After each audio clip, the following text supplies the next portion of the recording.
De nouveau, nous sommes dans une entrée d'un immeuble d'habitation au centre de Saint-Pétersbourg. Je voudrais dire que de l'extérieur, cet immeuble d'habitation est très simple. Il a été construit en 1912, tout près du marché au foin, Сенная площадь.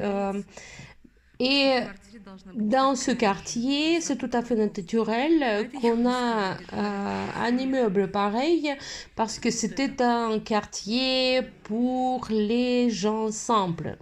Mais l'escalier à l'intérieur est magnifique. Vous voyez comment il est grand d'une part, la surface est énorme, vraiment énorme. Regardez la largeur des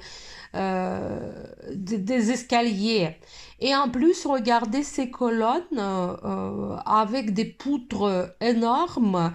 Et ces colonnes-là, ils sont lourds, larges et très grands. Moi, je pense qu'ils tiennent le poids de l'escalier comme c'était dans les constructions des maisons de Saint-Pétersbourg au commencement du 19e siècle.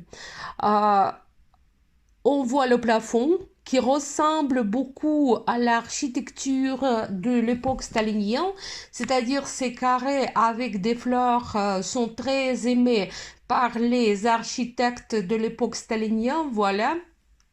Comme ça, on peut voir pareil dans les métros de Saint-Pétersbourg et de Moscou, de Leningrad à l'époque.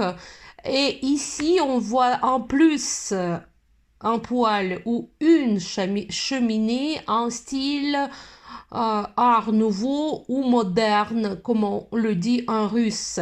C'est très étonnant parce que des traits de l'art nouveau sont vraiment invisibles quand on passe à travers cet escalier et c'est seulement le poil qui donne cette illusion.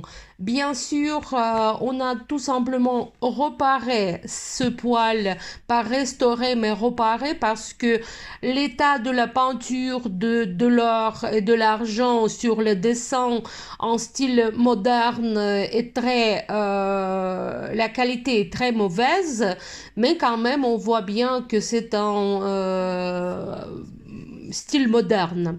Ici de nouveau vous voyez ce carré avec des fleurs, ça a influencé beaucoup le style stalinien, c'est-à-dire on a un grand mélange, mais de l'extérieur. L'entrée à cet escalier est très simple et l'immeuble d'habitation est très simple. La céramique de Metlach, ça s'appelle comme ça en Russie, et il y a des usines, des manufactures plutôt qui répètent ce style-là maintenant.